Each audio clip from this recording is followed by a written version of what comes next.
que sí. Bueno, bienvenidos mis hermanos, bendiciones para todos, bienvenidos a la casa de Dios una vez más, el mejor lugar en que podemos estar, ¿verdad? Un día como hoy, en esta nuestra iglesia Fuente de Paz, un lugar para la familia. Vamos a leerles el Salmo 36, del 5 al 9, que dice así: Jehová, hasta los cielos llega tu misericordia y tu fidelidad alcanza hasta las nubes. Tu justicia es como los montes de Dios, tus juicios, abismo grande, oh Jehová, al hombre y al animal conservas. Cuán preciosa, oh Dios, es tu misericordia. Por eso los hijos de los hombres se amparan bajo la sombra de tus alas. Serán completamente saciados de la grosura de tu casa, y tú los abrevarás del torrente de tus delicias. Porque contigo está el manantial de la vida, en tu luz veremos la luz. Amén. Vamos a orar para poner este tiempo en manos de Dios. Amado Dios, Padre Celestial, Señor, te alabamos, te bendecimos, Señor, te glorificamos, te honramos, Señor. Queremos en este momento, Señor, poner delante de ti todo este tiempo que vamos a estar acá, Señor, de adoración, de alabanza, de prédica, Señor. Que todas ellas lleguen a ti como un olor fragante, Señor. Y queremos, Señor, que seas tú, Señor, hablándonos a través de la predicación de nuestro hermano Pepe, Señor.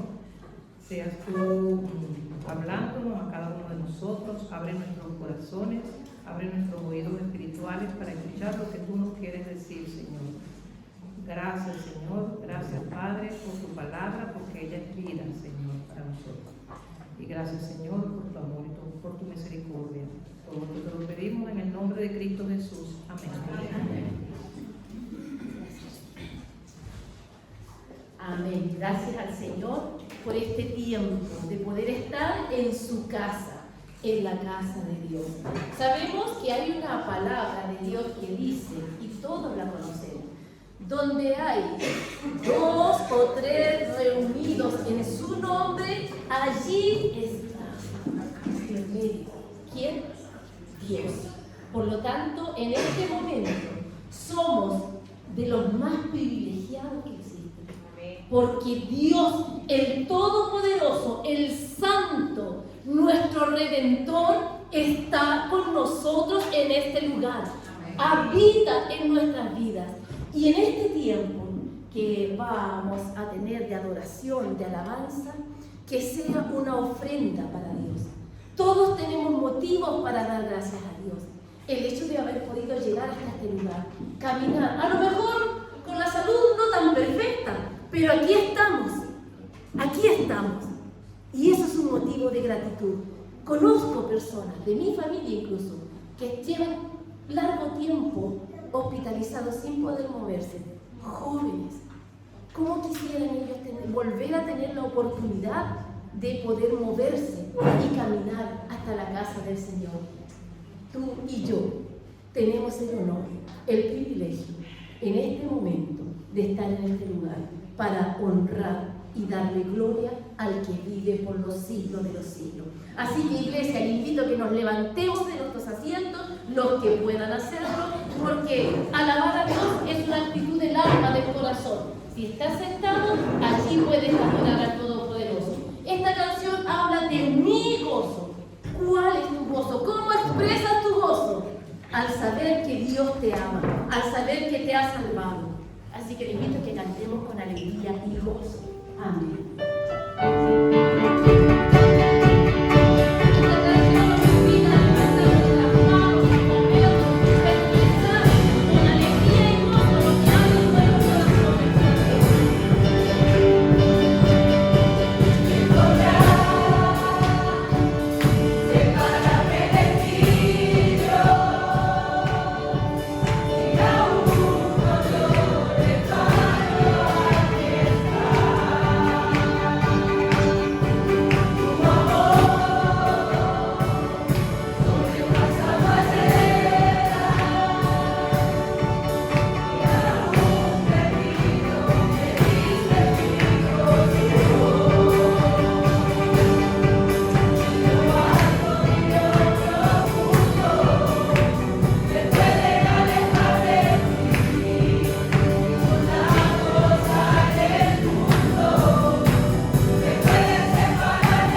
más maravilloso.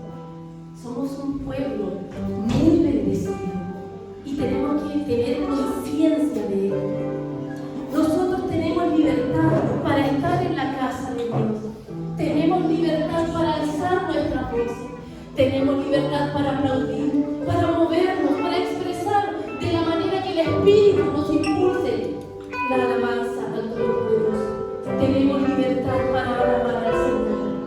En este mismo minuto, en algún lugar del mundo, y no solo en uno, hay hijos de Dios que quisieran tener esta libertad de alzar su voz, de levantar sus manos, de decir un amén, un gloria a Dios, un santo eres, un te amo Dios, y no pueden hacerlo porque son iglesias perseguidas. Nosotros tenemos esta libertad, un sello para la gloria del nombre del Señor. Alabaré al Señor.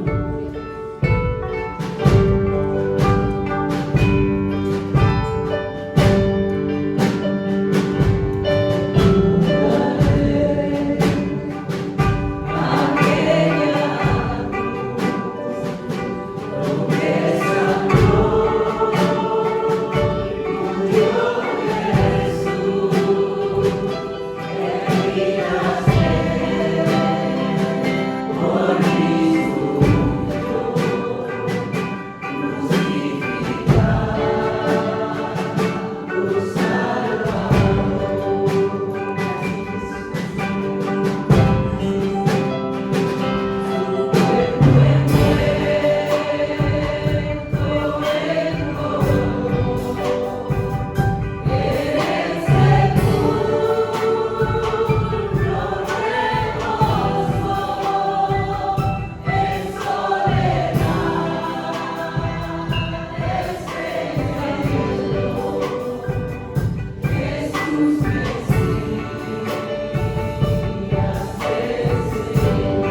de que esa promesa que hiciste la vas a cumplir. Nos preparamos, Señor, cada día para esperar tu venida y anhelamos tu venida. Anhelamos que sean muchos los que se salven, Señor Jesús. Por favor, ayúdanos a permanecer fieles cada día, amándote, en comunión contigo cada día, Señor, y alabándote con toda nuestra alma, con toda nuestra mente, con todo nuestro ser, con todas nuestras fuerzas, porque tú eres real en tu vida, Señor. Te adoramos, Jesús. Junto con recoger nuestros diezmos y ofrendas, que sabemos que son un aporte voluntario para la obra del Señor, para que la iglesia se sostenga, vamos a seguir adorando el nombre del Señor.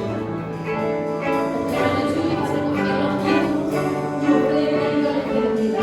Tenemos muchísimas e infinitas razones para alabar a Dios.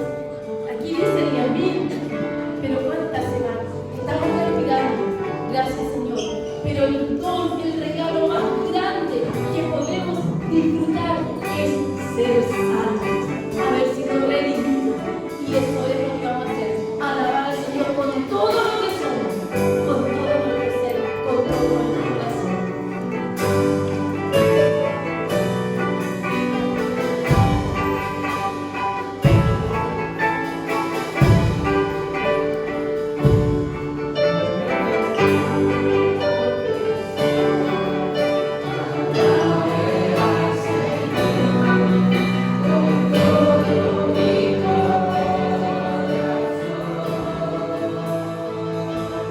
De tu grande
que nuestro pastor está regresando de Holanda, no sé ahora mismo en qué lugar se encuentra, pero bueno, ya pronto lo tendremos con nosotros. Y cuando él estaba planificando estas 2 semanas de vacaciones, pues me escribió y me dijo: Pepe, hay 2 domingos para predicar, el 12 y el 19. ¿Tú cuál quieres? Yo le dije el 19 porque pues, poder tener un poco más de tiempo de prepararme, aparte de todas las demás cosas que uno hace. Y me dice: bueno, pues tienes que predicar sobre la Trinidad de Dios. Bueno, y me dijo: es un tema apasionante. Yo cuando empecé a prepararme lo dije: valiente marrón. No sé si todo el mundo entiende lo que es un marrón, como diciendo: vaya papeleta que me ha tocado. Pero bueno, a fin de cuentas no vamos a hablar de nada que no esté en la palabra del Señor. Así que vamos a hablar hoy de la Trinidad de Dios. Y vamos a empezar leyendo en 2 de Corintios, el capítulo 13, el versículo 14. Pablo se está despidiendo de la iglesia de Corintios y lo hace con este versículo. Dice: la gracia del Señor Jesucristo, el amor de Dios y la comunión del Espíritu Santo sean con todos vosotros. Amén.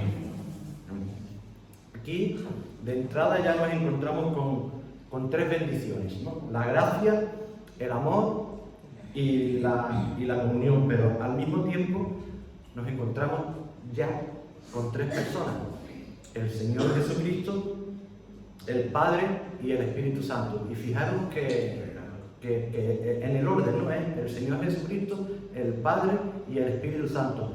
¿Qué es lo que pasa? Que nosotros muchas veces con nuestra manera de hablar establecemos como una jerarquía. Estamos acostumbrados a decir siempre el Padre, el Hijo o el Espíritu Santo, o la primera persona de la Trinidad, la segunda persona de la Trinidad y la tercera persona de la Trinidad. Y puede dar la sensación que a lo mejor alguien piense que el Padre es más grande que el Hijo y que el Espíritu Santo, pero no. Hoy eso lo vamos a comprobar con las Escrituras, de que eso no es así. Así que cuando Pablo altera el orden que se conocía, lo único que está haciendo es que los está poniendo a los 3 en el mismo nivel. Así que vemos a 3 personas unidas cooperando en distintas bendiciones. Y esta triple unión es lo que conocemos como la Trinidad, o sea, de triunidad, Trinidad. Así que si tú eres de los que dice: me cuesta entender y explicar la doctrina de la Trinidad a otras personas, tengo buenas noticias para ti. Eres una persona normal. Eres una persona normal. ¿Por qué? Porque no existe ninguna persona sobre esta tierra que pueda decir que entiende en su totalidad y profundidad este gran misterio que llamamos Trinidad. Así que la doctrina de la Trinidad es compleja. No podemos probar científicamente que Dios es 3 en 1, pero podemos demostrar por las Escrituras que enseñan que sí lo es. Así que alguien dijo que la doctrina de la Trinidad es supremamente indescriptible. Los teólogos más grandes han fracasado al describirla. Nosotros simplemente vamos a repetir lo que dice la Biblia, sabiendo que en su unidad de ser y en su trinidad de personas, Dios está mucho más allá de nuestra capacidad de entender. La doctrina de la Trinidad significa que hay un Dios que existe eternamente como 3 personas distintas: el Padre, el Hijo y el Espíritu Santo. Es decir, es 1 en esencia y 3 en persona. Muchos teólogos concuerdan en que no existe un lenguaje lo suficientemente avanzado para poder explicar este misterio. Y algunos me podréis decir, es que la palabra Trinidad no viene en la Biblia. Es cierto, no viene en la Biblia. Por esta razón, los antiguos maestros de la Iglesia desarrollaron y usaron 3 términos, ¿no?, con el fin de poder expresar de una forma más clara y sencilla, ¿no?, lo que la Biblia enseña acerca de Dios. Y las 3 palabras son Trinidad, esencia y persona. Y hasta el momento nadie ha encontrado otro lenguaje que sea más útil que este. ¿Qué significa esencia? Pues bien, esencia significa lo mismo que ser. La esencia de Dios es su ser. Para ser más preciso, esencia es lo que eres.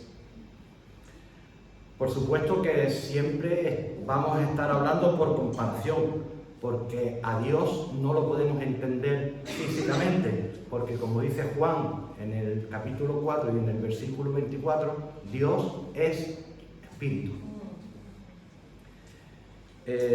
Hay una cosa que se llama antropomorfismo, y lo explico. El antropomorfismo es un recurso literario por el cual nosotros le atribuimos rasgos o cualidades humanas a Dios con el fin de que podamos comprenderlo mejor. Por ejemplo, cuando Moisés subió al monte Sinaí para recibir las tablas de la ley, dice que los mandamientos fueron escritos por el dedo de Dios, ¿no? O muchas veces escuchamos hablar de la mano de Dios o de la espalda de Dios, cuando Moisés entró en la hendidura de la peña y pasó toda la gloria de Dios y dice que solamente le vio la espalda. Pero realmente Dios no tiene manos, Dios no tiene espalda, Dios no tiene... son cualidades que nosotros le atribuimos con el fin de poder comprenderlo mejor. De manera que la sustancia de Dios es Dios, no un montón de ingredientes que juntos producen la deidad. Así que, en cuanto a la Trinidad, también utilizamos el término persona diferente a como nosotros lo utilizamos en la vida cotidiana. Lo que nosotros entendemos por persona es en el sentido de que tanto yo como cualquier otro ser humano somos seres independientes que podemos existir uno aparte del otro. Sin embargo, en Dios no existe esa independencia existencial. La relación entre esencia y persona es la siguiente. Dentro de Dios hay un despliegue en 3 distinciones personales.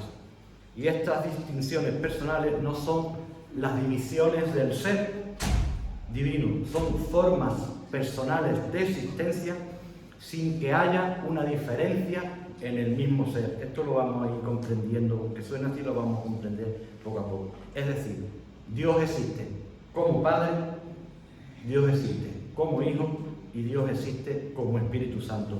Y los 3 comparten la misma esencia. Y para que cada una de estas formas de existencia son relacionales, se relacionan, es por ese motivo que los llamamos personas. Mientras que la esencia es lo que eres, la persona es quien eres. ¿Entendemos esto? La esencia es lo que somos y la persona es quien somos. Así que cuando hablamos de Dios, la Iglesia usa la palabra persona en un sentido en que no se ha usado en ningún otro lugar. Y por eso es necesario que entendamos qué quiere decir y qué no quiere decir cuando utilizamos esa palabra. Porque de lo contrario podríamos pensar equivocadamente en 3 dioses. O bien podríamos imaginar que el Padre, el Hijo y el Espíritu Santo son simplemente cualidades o modos de operación o distintos poderes de un solo ser. Y esto es una herejía. Esto es una herejía que ya existía desde el siglo III después de Cristo, que se llama modalismo. Digo esto porque es que en algunas ocasiones no tenemos recursos suficientes para hacer defensa de nuestra fe, y es bueno que conozcamos de que esto no es nuevo. Así que se llama modalismo y contra la cual la Iglesia ya tuvo que presentar defensa en uno de los concilios que celebraron. Hoy en día todavía hay quienes siguen defendiendo esta postura.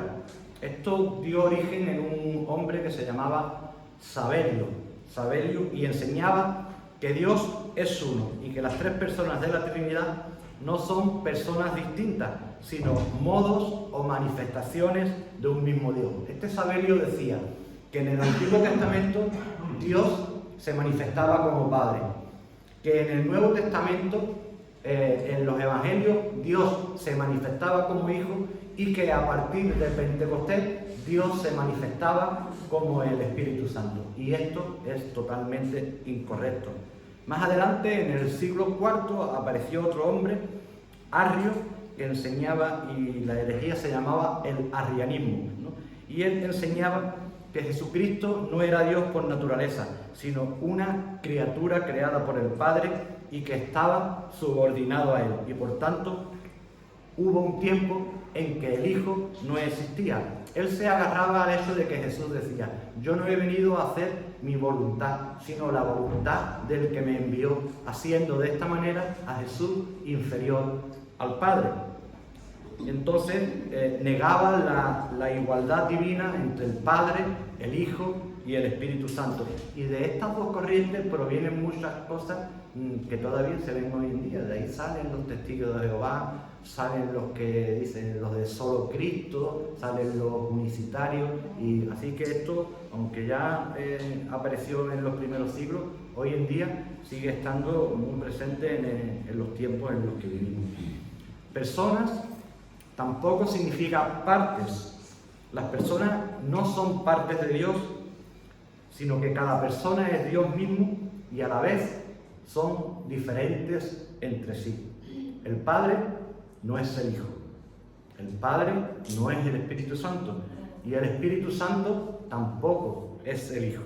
Y sin embargo, los tres son uno y los tres son Dios.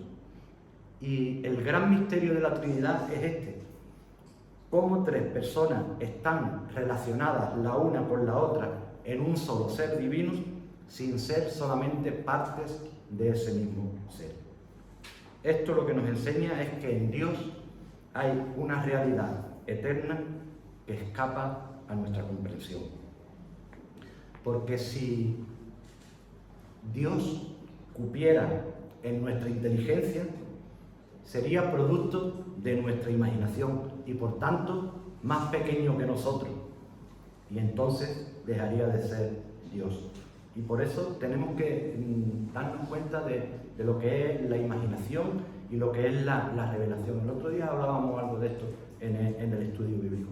Nosotros todo lo que nos vemos nos lo imaginamos. Y entonces de ahí es donde viene la palabra imagen. Es un cuadro mental que nosotros nos hacemos. Imaginaros que aquí hubiese una cortina ahora mismo, ¿no? Y estuviese Dios detrás, y ustedes me preguntaran: Pepe, ¿cómo es? Y yo digo: pues mira, mide como 1,80, y ¿de qué color tiene el pelo? Y digo: mira, pues tiene el pelo castaño. ¿Y cómo va vestido? Pues mira, va vestido de tal manera. ¿Y tú cómo sabes tanto? Digo: no, yo no lo sé. Yo es que lo estoy viendo. Pero si después os dijera a vosotros escribirme en un papel lo que había detrás de la cortina, seguro que ninguno coincidiría con el otro en la descripción que se ha hecho. ¿Por qué? Porque no ha sido revelado, porque está detrás del velo. Y con la imaginación pues pasa lo mismo, ¿no? Hay un cantante que canta una canción, comentábamos el otro día, que dice: ¿qué imagen te voy a hacer si no tengo tus medidas? ¿No? Es verdad, ¿cómo podemos hacernos una imagen de Dios si Dios es incalculable, es inejutable, dice más. Dice, si te la quisiera hacer de madera, no habría madera suficiente en el mundo. Si te la quisiera hacer de piedra, no habría piedra suficiente en el mundo. Así que solo al contar la historia de la redención del mundo, la Biblia nos dice que Dios es uno y que es Padre, Hijo y Espíritu Santo. Esto no podemos entenderlo en términos de aritmética. Las matemáticas tenemos que ponerlas a un lado, ¿no?, para ver lo que Dios dice de sí mismo en la Escritura. Debemos usar nuestra razón para entender lo que la Escritura dice, no para decidir si lo que la Escritura dice es razonable o es cierto. Así que la doctrina de la Trinidad es la creencia en un solo Dios, en tres personas, eternas e iguales, aunque distintas en personalidad. Y esta doctrina está sustentada por algunos indicios en el Antiguo Testamento y está totalmente probada en el Nuevo Testamento. Es lo que se conoce como una revelación progresiva, que ha ido en aumento, ¿no?, hasta llegar a nuestros días. Y por esta razón la Iglesia primitiva inventó la palabra Trinidad con el fin de resumir lo que la Biblia enseña acerca de Dios para expresar quién es Dios y cómo es Él. Está claro que los autores del Nuevo Testamento creían que Dios es uno. Por otro lado, también creían que Dios es Padre, que Dios es Hijo y que Dios es Espíritu Santo. Porque únicamente Dios conoce a Dios. ¿Por qué? Porque no existen testigos oculares que puedan dar información relacionada con Dios. En 1 de Timoteo 6, 16, dice la Escritura, dice, el único que tiene inmortalidad, que habita en luz inaccesible, a quien ninguno de los hombres ha visto ni puede ver. Así que el sabio no tiene ventaja sobre una persona normal o con menos inteligencia en este aspecto. Porque ¿quién de entre los hombres conoce las cosas del hombre sino el espíritu del hombre que está en él? Del mismo modo, nadie conoció las cosas de Dios sino el espíritu de Dios. 1 Corintios 2:11. Así como nosotros no podemos conocer los pensamientos más íntimos de otros, y con frecuencia ni siquiera conocemos nuestros propios pensamientos, tampoco podemos, con nuestra propia inteligencia humana limitada, conocer los pensamientos de Dios o comprender quién es Él realmente. La Biblia no define a Dios. Dios no nos ha revelado su ser absoluto ni su esencia. Sin embargo, la Biblia sí revela los atributos de Dios, sus características, para que por medio de ellos lo conozcamos a Él. Nosotros aprendemos quién es Él al conocer cómo es Él. Y aunque nosotros no podamos comprender la esencia de Dios en su totalidad, Dios se revela a sí mismo por medio de sus atributos en palabras y en obras para que nosotros lo podamos entender.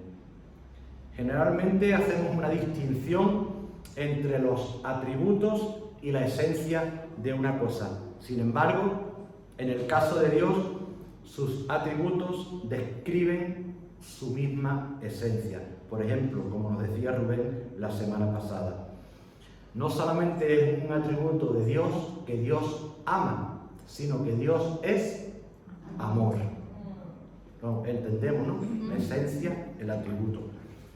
El Antiguo Testamento ya presenta algunos indicios de la pluralidad de la divinidad. Aunque los antiguos esto no lo podían comprender porque no tenían la luz que nosotros tenemos hoy en día. Así que ya hay varios pasajes en los que Dios aparece hablando consigo mismo en plural, ¿no? Y De todas formas, vamos a empezar por el primer versículo, los dos primeros versículos de la Biblia en Génesis 1, 1 y 2. Dice, en el principio creó Dios los cielos y la tierra estaba desordenada y vacía, y las tinieblas estaban sobre la faz del abismo, y el Espíritu de Dios se movía sobre la faz de las aguas. Ya de entrada estamos viendo, dice, en el principio creó Dios, ¿no? Y luego nos dice, ¿no?, que el Espíritu de Dios se movía sobre la faz de las aguas. Pero si nos vamos al capítulo 1 del Evangelio de Juan, que nos está hablando de Jesucristo, en el versículo 3 nos dice, todas las cosas por Él fueron hechas, y sin Él nada de lo que ha sido hecho fue hecho. Entonces nosotros entendemos hoy de que ahí, en esa escena, en el principio estaba el Padre, estaba el Hijo y estaba el Espíritu Santo. ¿Vale? Ahora una cosa muy interesante, muy importante. Nosotros cuando leemos en el principio creó Dios, tenemos que tener en cuenta que nosotros lo estamos leyendo en nuestro idioma. Leemos Dios en castellano, ¿no? O el que sea inglés o el que sea de otro país lo va a leer traducido a su idioma. Pero si nos vamos al original hebreo, vamos a leer la palabra Elohim. Vamos a leer la palabra Elohim. Y Elohim es una palabra plural, que traducida literalmente significa dioses o poderosos.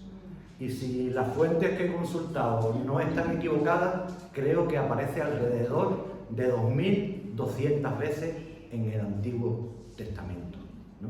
¿Qué es lo que pasa? Que como decíamos antes, que los antiguos no podían verlo con la misma luz que nosotros lo vemos ahora.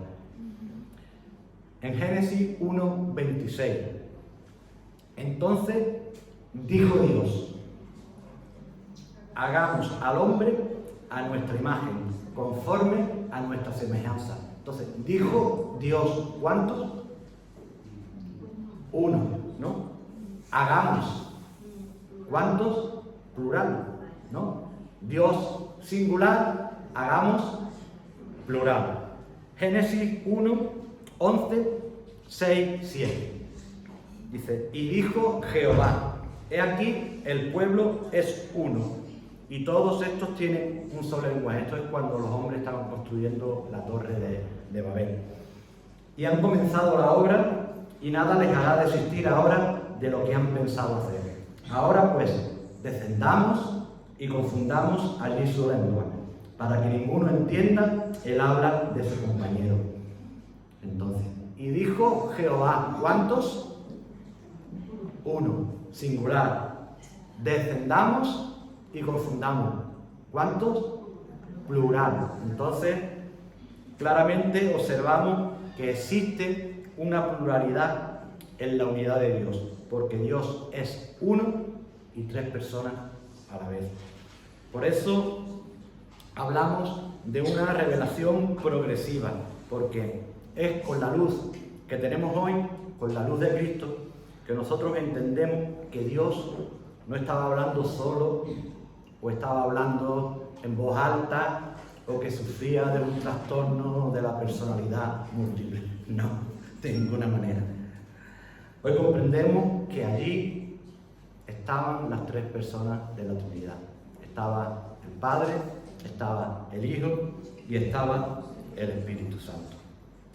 Y en cuanto a las relaciones, puesto que usamos términos que nos resultan familiares, como son Padre e Hijo, tenemos menos dificultad en comprender la relación entre Jesús y el Padre.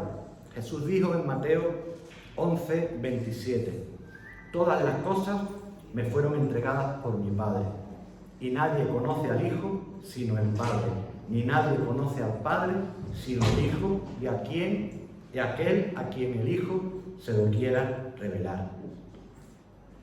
Frente a esta declaración hay una evidencia irrefutable de la relación que existe entre Jesús y su Padre, y el Padre. y su conocimiento mutuo o lo que se traduce por conocimiento, que es comunión.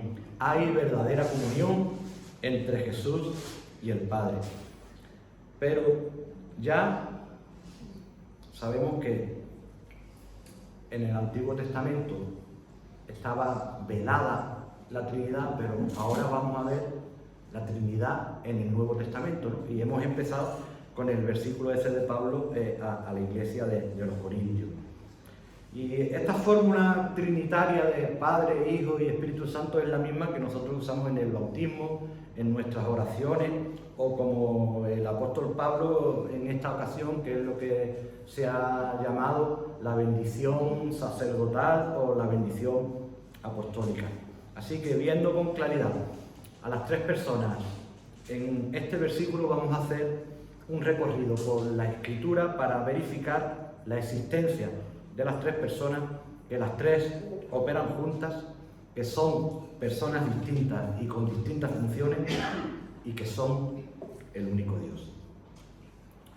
Probablemente las palabras más familiares y concluyentes que hablan de la Trinidad son aquellas habladas por Jesús mismo cuando les da la gran comisión a sus discípulos.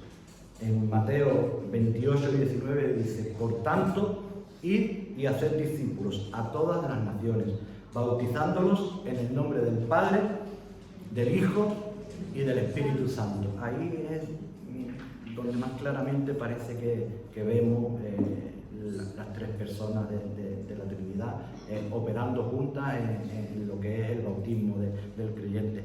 Pero debemos prestar especial atención a este versículo, porque si nos fijamos bien, dice que bautizándolo en el nombre y no en los nombres. Es lo mismo que estábamos viendo antes cuando considerábamos los versículos de Génesis, singular y plural. Y es que los tres, Padre, Hijo y Espíritu Santo, actúan conjuntamente. Por tanto, la Trinidad no es una idea filosófica, sino una realidad revelada en las Escrituras. Si nos vamos un poquito antes del nacimiento de Jesús, ya el ángel Gabriel mencionó a las tres personas cuando anunció el nacimiento del Hijo de Dios. Buscamos Lucas 1:35. El Espíritu Santo, esto es el ángel hablando a María, dice: el Espíritu Santo vendrá sobre ti y el poder del Altísimo te cubrirá con su sombra, por lo cual el santo ser que va a nacer será llamado Hijo de Dios. Así que una vez más vemos a las tres personas, y no en ese orden de Padre, Hijo y Espíritu Santo. Vemos el Espíritu Santo viniendo sobre María, el poder del Altísimo. ¿Quién es el Altísimo? El Padre, y el santo ser que iba a nacer era el Hijo, nuestro Señor Jesucristo. Las tres personas, el Espíritu Santo, el Altísimo, que es el Padre, y el Hijo de Dios, que es Jesús. Si nos vamos un poco más adelante, vemos el bautismo de Jesús en Mateo 3, 16 y 17. Este acontecimiento lo recogen todos los evangelios, pero nosotros vamos a verlo en Mateo 3, 16 y 17. Dice: y Jesús, después que fue bautizado, subió luego del agua. Y aquí que los cielos le fueron abiertos, y vio al Espíritu de Dios, dos que le descendían como paloma y venía sobre él. Y hubo una voz de los cielos, tres, que decía: este es mi Hijo amado, en quien tengo complacencia. Así que vemos a los tres que están ahí presentes, y los tres operando en armonía. Jesús bautizándose en obediencia al Padre, el Espíritu Santo descendiendo sobre él de forma corporal, y el Padre hablando desde los cielos, mostrando su aprobación. El Hijo habla del Padre y del Espíritu Santo en Juan 14:26. Dice: pero el Consolador, el Espíritu Santo, a quien el Padre enviará en mi nombre, Él os enseñará todas las cosas y os recordará todo lo que yo os he dicho. Y nuevamente en Juan 15, 26 dice, cuando venga el Consolador, a quien yo os enviaré del Padre, el Espíritu de verdad, el cual procede del Padre, Él dará testimonio acerca de mí. Y una vez más, tenemos Padre, Hijo y Espíritu Santo presentes en estos textos. Pero también en las cartas apostólicas encontramos la figura de la Trinidad. En Primera de Pedro 1:2 dice, a los elegidos de Dios, según el previo conocimiento de Dios Padre, 1, en santificación del Espíritu, 2, para obedecer y ser rociados con la sangre de Jesucristo, 3. Una vez más, vemos a las tres personas de la Trinidad. Pero observamos una diferencia de actividades en las personas de Dios. No los tres están haciendo lo mismo, cada uno está haciendo cosas diferentes. Y eso lo vamos a ver analizando un poco cuáles son las personalidades de Dios, de estas tres personas que son Dios. A nosotros nos resulta más fácil apreciar la personalidad del Padre y del Hijo y cómo se relacionan. ¿Por qué? Porque todos somos padres, o por lo menos, eso seguro, todos somos hijos, ¿no? Entonces nos resulta más familiar el poder entender esta relación. Pero sin embargo, la gran descuidada es la persona y la personalidad del Espíritu Santo.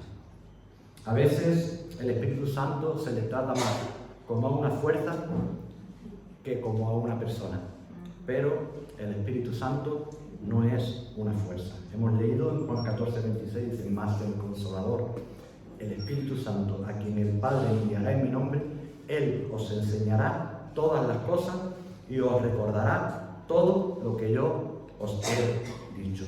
Aquí podemos ver al Espíritu Santo enseñando, ejerciendo como nuestro Maestro y a la vez actuando en nuestras mentes para que recordemos lo que Jesús nos dice.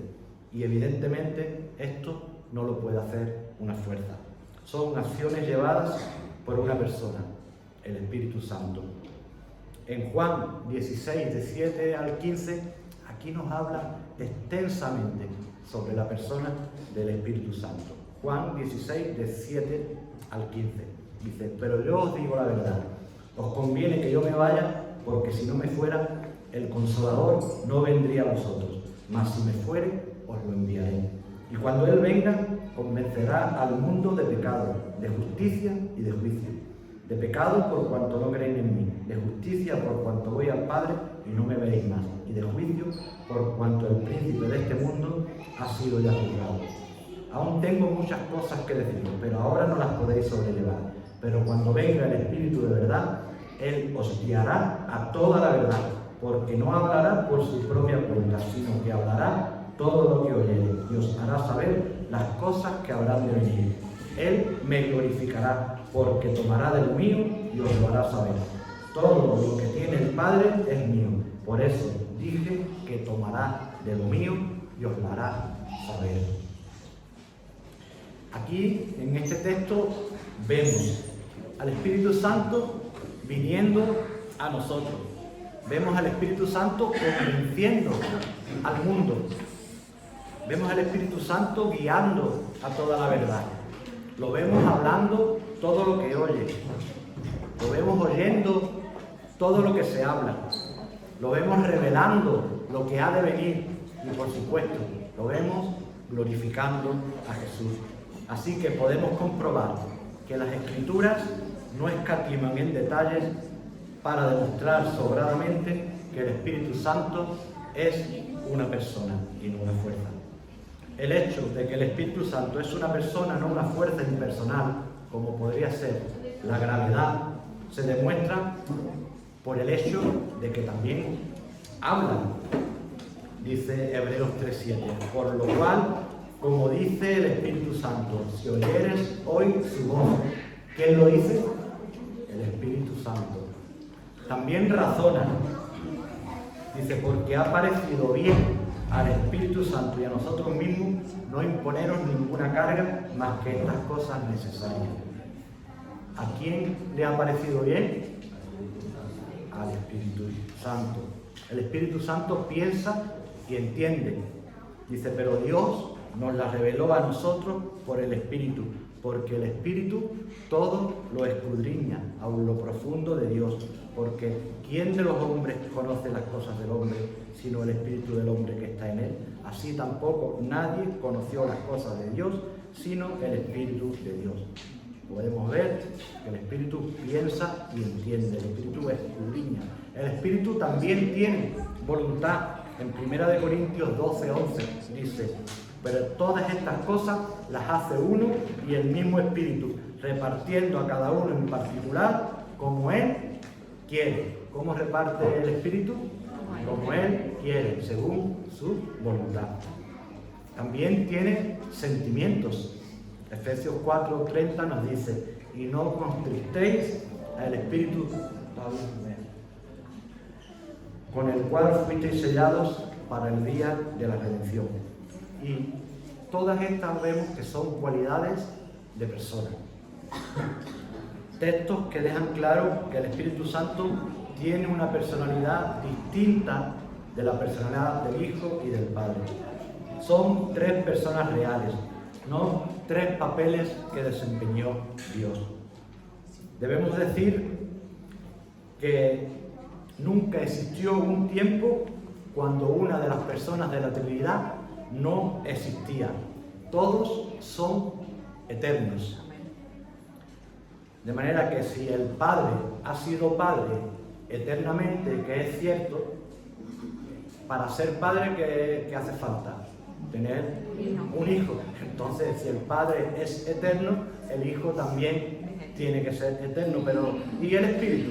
¿No? Hebreos 9:14 dice, ¿cuánto más la sangre de Cristo, mediante el cual, mediante el Espíritu eterno, se ofreció a sí mismo sin mancha a Dios, limpiará vuestras conciencias de obras muertas para que sirváis al Dios vivo? Así que vemos que el Espíritu también es eterno.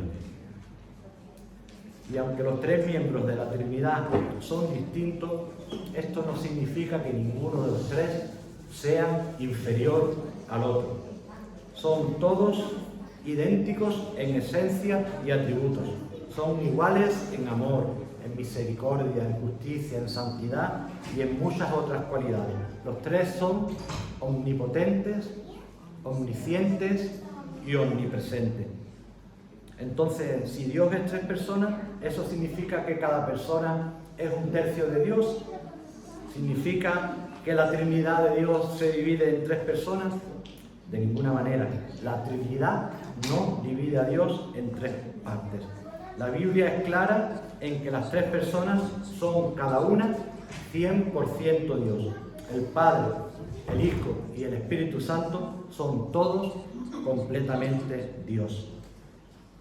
Dice la Escritura acerca de Cristo, dice que en Él habita corporalmente toda la plenitud de la deidad. Y lo mismo que en Cristo, en el Padre y en el Espíritu Santo. Se ha querido ilustrar para entender la Trinidad que Dios es como el ejemplo del huevo, que es cáscara, clara y yema, y que las tres juntas forman una unidad que es el huevo. Pero esto realmente no es así, porque dada la complejidad que estábamos diciendo, porque si separamos la cáscara, separamos la clara y separamos la yema, la cáscara no es el huevo, la yema no es el huevo, y la clara tampoco es el huevo. Y porque Dios es indivisible, el Padre es Dios, el Hijo es Dios y el Espíritu Santo es Dios. Otro ejemplo que suelen utilizar mucho es el de los estados del agua, ¿no? Que es hielo, sólido, líquido y gaseoso. Y esto, después pensándolo bien, puede resultar incluso hasta gracioso, porque pienso de que el Padre está congelado, y tenemos que calentarlo un poquito para que se derrita y se convierta en el Hijo, y que al Hijo tenemos que calentarlo un poquito más todavía para que se evapore y se convierta en el Espíritu Santo. Así que, como dijo el teólogo Wayne Grudem dice, cuando se habla del Padre, Hijo y Espíritu Santo juntos, no estamos hablando de un ser mayor que cuando se habla del Padre solo, del Hijo solo o del Espíritu Santo solo. Así que si cada persona de la Trinidad es distinta y aún totalmente Dios, debemos concluir que no hay más que un Dios. Y la Escritura es clara respecto a esto. En Deuteronomio 6, 4, 5, la famosa Shema, ¿no? Dice, oye Israel, Jehová nuestro Dios, Jehová uno es. Llamarás al Señor tu Dios con todo tu corazón, con toda tu alma y con toda tu fuerza. Bueno, después tienen distintas funciones. Los tres son Dios, pero las funciones del Padre, el Padre es creador, ¿no? Porque así dijo Jehová, que creó los cielos. Él es Dios, el que formó la tierra y el que la hizo y la compuso. El Padre también es el que planeó la salvación. Segunda de Timoteo 1:9 dice, quien nos llamó, nos salvó y nos llamó con llamamiento santo, no conforme a nuestras obras, sino según el propósito suyo y la gracia que nos fue dada en Cristo Jesús antes de los tiempos de los siglos. El Padre es el dador del Hijo. El Padre también es el dador de vida espiritual. Después, el Hijo también tiene sus funciones. El Hijo también es creador y sustentador. Colosenses 1, 16, 17 dice, porque en Él fueron creadas todas las cosas, las que hay en los cielos y las que hay en la tierra, visibles e invisibles, y todas las cosas en Él subsisten. El Hijo es revelador del Padre. A Dios nadie le ha visto, sino que el unigénito Hijo que está en el seno del Padre, Él le ha dado a conocer. El Hijo es Salvador y Redentor. Dice que entró una vez para siempre en el lugar santísimo, obteniendo eterna salvación. Es sumo sacerdote. Por lo tanto, teniendo un gran sumo sacerdote que traspasó los cielos, Jesús, el Hijo de Dios, retengamos nuestra profesión. Jesús es juez. El Padre a nadie juzga, sino que todo el juicio lo dio al Hijo. También es Rey de reyes y Señor de señores. Apocalipsis 19, 16 dice, y en su vestidura y en su muslo tiene escrito este nombre, Rey de reyes y Señor de señores. Y el Espíritu Santo también tiene sus funciones. El Espíritu Santo es el que convence de pecado, como vimos antes en Juan. El Espíritu Santo también es el que nos regenera, es el que nos hace nacer de nuevo. El Espíritu Santo también es el quien nos sella y nos garantiza nuestra salvación. Dice, fuisteis sellados con el Espíritu Santo de la promesa, que es las arras, la garantía de nuestra herencia, de la posesión adquirida para la alabanza de su gloria. El Espíritu Santo también nos santifica. El Espíritu Santo es nuestro consolador y nuestro guía. El Espíritu Santo es el dador de los dones espirituales. El Espíritu Santo también es intercesor, dice Romanos 8:27, mas el que escudriña los corazones sabe cuál es la intención del Espíritu, porque conforme a la voluntad de Dios intercede por los santos. Y muy importante, el Espíritu Santo es el inspirador de las Escrituras, porque nunca la profecía fue traída por voluntad humana, sino que los santos hombres de Dios hablaron siendo inspirados por el Espíritu Santo. Amén. Así que concluimos diciendo que aunque a cada persona de la Trinidad posee los atributos divinos, sin embargo, en la administración de la salvación, cada persona tiene funciones específicas. El Padre planifica, el Hijo ejecuta y el Espíritu Santo lo aplica en nuestras vidas. Necesitamos a los tres, porque si faltara alguno de ellos, no sería posible nuestra salvación. Esta distinción de funciones no implica una diferencia en su esencia, sino todo lo contrario. Es una perfecta y hermosa cooperación divina en el plan eterno de Dios. Y frente a esta compleja verdad, ¿qué debemos hacer? Adoremos al Padre como nuestro Creador, confiemos en Cristo como nuestro Señor y Salvador y dependamos del Espíritu Santo para nuestro crecimiento espiritual. Amén. Que Dios nos bendiga.